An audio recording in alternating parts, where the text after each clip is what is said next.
வெறித்தனம் கொண்டு இயங்கிக் கொண்டிருக்கும் தீய சக்திகளே, அவைகளின் பின்னால் சென்று கொண்டிருக்கும் மூட இந்துக்களே, புரிந்து கொள்ளுங்கள். இந்த புத்தாண்டில் ஆன்மீக விழிப்பு, உயிர்மை, நமக்குள்ளும் நம்மை சுற்றி நடப்பவற்றையும் ஆன்மீக விழிப்புணர்வோடு பார்க்க துவங்குங்கள். உங்க உடலை பற்றி நீங்கள் வைத்திருக்கும் கருத்தை சரியானதாக, முழுமையானதாக ஆக்குங்கள். அப்ப தானாவே உங்களுடைய உடல், மனம், உயிர் இவைகளை பற்றி நீங்கள் வைத்திருக்கும் கருத்துக்கள் முழுமையானதாகவும் சரியானதாகவும் நேர்மையானதாகவும் மாற வேண்டும். அததான் ஆன்ம விழிப்புணர்வுன்னு சொல்றேன். இந்துக்களே புரிந்து கொள்ளுங்கள். இப்பொழுது உங்கள் நாடுகளில் இருக்கின்ற வளமை கூட இந்து சிவிலைசேஷனோட சோசியல் ஸ்பிரிச்சுவல் கேபிட்டலா என்ஜாய் பண்ணிட்டு இருக்கீங்க. இந்து சிவிலைசேஷனோட சோசியல் ஸ்பிரிச்சுவல் கேபிட்டல்னா என்ன சொல்ல வரேன்னா, நம்முடைய இந்து சிவிலைசேஷன் நமக்குள்ள கத்து கொடுத்த கருத்துக்கள், அதனால் விளைந்த மாறல், அதனால் விளைந்த சமூக கட்டமைப்பு நாட்டுக்கு பெரும் சுமைகள் இல்லாமல் காக்கின்றன. உதாரணத்துக்கு இந்த முதியவர்களை பார்த்துக் கொள்வது, பெற்றோர்களை பார்த்துக் கொள்வது, வேக வேகமா மேலை நாட்டோட சமூகத்தை, அந்த வெஸ்டர்ன் சிவிலைசேஷனை கண்மூடித்தனமாக பின்தொடர்வதனால் ஏற்பட்டிருக்கிற கொஞ்சம் முதியோர் இல்லங்களை தவிர இன்னமும் இந்தியாவில் பெரும்பான்மையான இந்துக்கள், பெரும்பான்மையானவர்கள், இந்தியாவில் மட்டுமல்ல உலகம் முழுக்க பெரும்பான்மையான இந்துக்கள் தங்களுடைய முன்னோர்களை, மூத்தவர்களை, முதியவர்களை, பெற்றோர்களை தங்களுடனேயே வைத்து பார்த்துக் கொள்வதனால் வயதானவர்களின் அவர்களை பார்த்துக் கொள்ள வேண்டிய சுமை ஸ்டேட் மேல, கவர்மெண்ட் மேல இல்லாமல் போகின்றது. இன்னமும் தங்கள் குழந்தைகளை தங்கள் சம்பாத்தியத்தின் மூலம் படிக்க வைக்கின்ற ஒரே சிவிலைசேஷன் இந்து சிவிலைசேஷன் தான். வேற எந்த சிவிலைசேஷன்லயும் அந்த பழக்கம் இல்லை.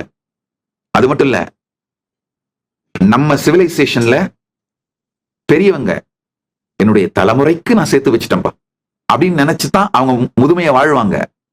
ஆனா வெஸ்டர்ன் சிவிலைசேஷன்ல என் லாஸ்டுக்கு பவுன்ஸ் ஆகணும் அப்படிதான் வாழ்வாங்க.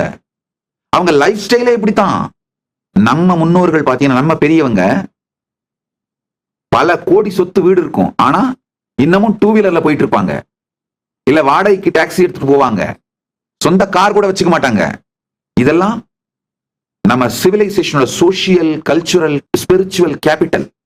இந்த மாதிரி பல விஷயங்கள், என்னால் ஆயிரக்கணக்கான விஷயங்களை அடுக்க முடியும். இவைகளை எல்லாம் நாம் வேறறுத்து கொண்டிருக்கின்றோம்.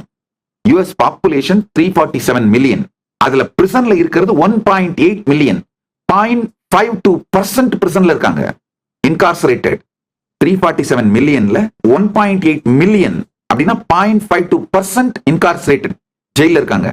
இந்தியால 1.46 பில்லியன் பாப்புலேஷன், ஜெயில இருக்கவங்க வெறும் 5,30,000. 0.036% தான். நல்லா புரிஞ்சுக்கோங்க, 0.036%, நாட் ஈவன் 0.1, 0.036% தான். இந்த மாதிரி லோ இன்கார்சரேஷன் ரேட்டுக்கு ஒரே காரணம் புரிஞ்சுக்கோங்க, நம்முடைய ஹிந்து சிவிலைசேஷன் நமக்கு கொடுத்த social, spiritual, moral, cultural capital. வேக வேக வேகமா வெஸ்டர்ன் சிவிலைசேஷன் நோக்கி போறீங்க. அது மாதிரியான லாஸ் ஏற்படுத்துறீங்க, அது மாதிரியான ஈகோ சிஸ்டம்ஸ் ஏற்படுத்துறீங்க, அது மாதிரியான டவுட்ஸ் ஏற்படுத்துறீங்க.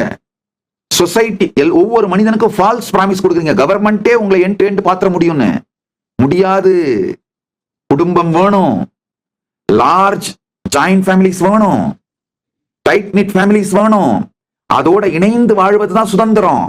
ஆனா இப்ப என்ன நினைக்கிறோம், குடும்பத்தை வெட்டுவதை, எல்லோரையும் எடுத்தெறிவதை, சமூகத்தை அழிப்பதை, அதை தான் சுதந்திரம்னு கிளைம் பண்ணி டீச் பண்றோம். இப்ப எங்க போறீங்க? இதே மாதிரி இந்தியாலையும் 0.52% பாப்புலேஷனை இன்கார்சரேட் பண்ணணும்னா கவர்மெண்ட்டுக்கு என்ன எக்ஸ்பென்ஸ் ஆகும் தெரியுமா? இது கவர்மெண்ட் மேல எவ்வளவு பெரிய லோடு தெரியுமா? கவர்மெண்ட் மேல இருக்கிற லோடு மொத்த லிஸ்டிங் எடுத்தோம்னா, வயதானவர்களை பார்த்துக் கொள்வது, இந்த பென்ஷன், எல்டர்ஸை பார்த்துக்கிறது, எல்டர்ஸுக்கு மென்டல் கேர் கொடுக்கிறது, குழந்தைங்களை படிக்க வைக்கிறது, அவங்க ப்ரொடக்டிவான சிட்டிசனா மாறுற வரைக்கும் அவங்களை படிக்க வைக்கிறது, அவங்க ரிட்டையர் ஆன பிறகு அவங்கள பார்த்துக்கிறது, இது மாதிரி ஒவ்வொரு துறையை எடுத்தோம்னாலும் இந்துக்கள் அந்த நாட்டோட கவர்மெண்ட் மேல போடுற லோடு மிக மிக மிக குறைவு. லோயஸ்ட் லோடு, மினிமம் லோடோட இருக்காங்க. காரணம், நம்முடைய சிவிலைசேஷனுடைய சோசியல், கல்ச்சுரல், எக்கனாமிக்கல் கேபிட்டல். இது எதுவுமே புரியாம இந்து மதத்தோட economic impact, social impact, Hindu மதத்தோட ஸ்பிரிச்சுவல் சயின்ஸும் கல்ச்சரும் ஒரு நாட்டுக்கு எந்த அளவுக்கு மிகப்பெரிய நன்மையாகவும் பலமாகவும் இருக்கிறது என்று தெரியாமல், தெரிந்தும் தெரிந்து கொள்ள விரும்பாமல், புரிந்தும் அதை பற்றி கவலை இல்லாமல் கொடுமையான வேகத்தோடு நம்முடைய சனாதன இந்து தர்மத்தோட சிவிலைசேஷனை, அந்த வாழ்க்கை முறையை வேறறுத்தே தீர்வோம் என்று வெறித்தனம் கொண்டு இயங்கிக் கொண்டிருக்கும் தீய சக்திகளே, அவைகளின் பின்னால் சென்று கொண்டிருக்கும் மூடஹிந்துக்களே, புரிந்து கொள்ளுங்கள். நீங்களும் 0.52% பாப்புலேஷனை இன்கார்சரேட் பண்ற அந்த ஸ்ட்ரக்சரை தான் நோக்கி ஓடிட்டு இருக்கீங்க. பள்ளிகள் எல்லாம் இடித்து சிறையாக்கிக் கொள்ளுங்கள். பள்ளிகளில் பகவத்கீதையை மறுப்பதாலே அவைகளை சிறையாக்கி, சிறையிலே நிரப்பி, சிறையிலே பகவத்கீதை படித்துக் கொள்ள அனுமதித்து, இப்படிதான் நடந்துட்டு இருக்கு. இதை நோக்கி தான் ஓடிட்டு இருக்கீங்க. புரிந்து கொள்ளுங்கள். இந்த புத்தாண்டில் ஆன்மீக விழிப்பு, உயிர்மை, நமக்குள்ளும் நம்மை சுற்றி நடப்பவற்றையும் ஆன்மீக விழிப்புணர்வோடு பார்க்க துவங்குங்கள். 2026 உங்களுடைய ஆன்ம விழிப்பிற்காக, உயிரை உயிர்ப்பிப்பதற்காக, உங்களுடைய தனிப்பட்ட ஆன்ம விழிப்புக்காக, உங்கள் உயர்வுக்காக செலவிடுங்கள். இந்த 2026 உங்களுக்குன்னு எடுத்து வச்சிருங்க. போதும். யார் யாருக்காகவெல்லாமோ உழைச்சது, ஓடுனது, அலைஞ்சது, அழிஞ்சது போதும். இந்த 2026 உங்களுக்கு உங்கள் உடல் நலத்தை மேம்படுத்துவது, உங்க உடலை பற்றி நீங்கள் வைத்திருக்கும் கருத்தை சரியானதாக, முழுமையானதாக ஆக்குங்கள்.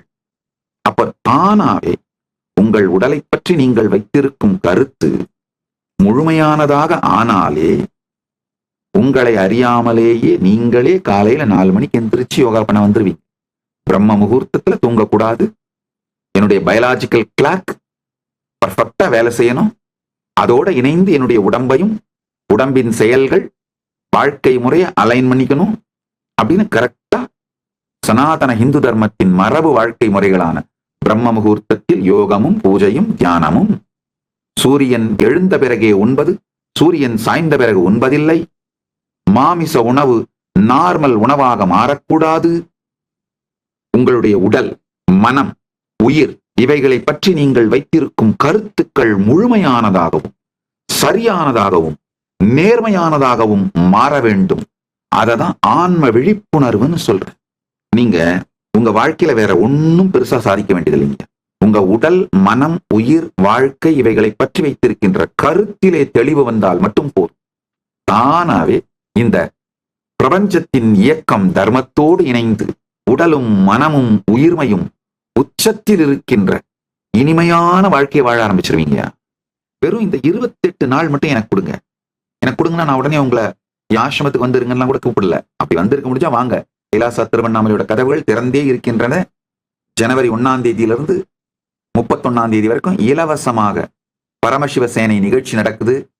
உணவு, தங்குமிடம், வகுப்புகள் அனைத்தும் இலவசமாக கொடுத்து வகுப்பு கொடுக்குறேன்.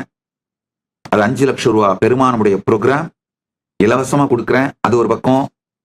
2வது, இந்தியா முழுக்க யாத்திரை பண்ணணும்னு நினைக்கிறவங்களுக்கு, பரிவராஜ யாத்திரையா போகணும்னு நினைக்கிறவங்களுக்கு இந்த 1 மாத வகுப்பையும் இலவசமா கொடுத்து, 5 லட்சம் ரூபாய் பெருமானுடைய வகுப்பையும் இலவசமா கொடுத்து, நீங்க யாத்திரை போறதுக்கு குறைந்தபட்சம் 1 லட்சமாவது ஒவ்வொருவருக்கும் செலவழிக்கின்றேன். கைலாசா திருவண்ணாமலையில் நடைபெறும் பரமசிவசேனா பயிற்சி முகாமில் இணையுங்கள்.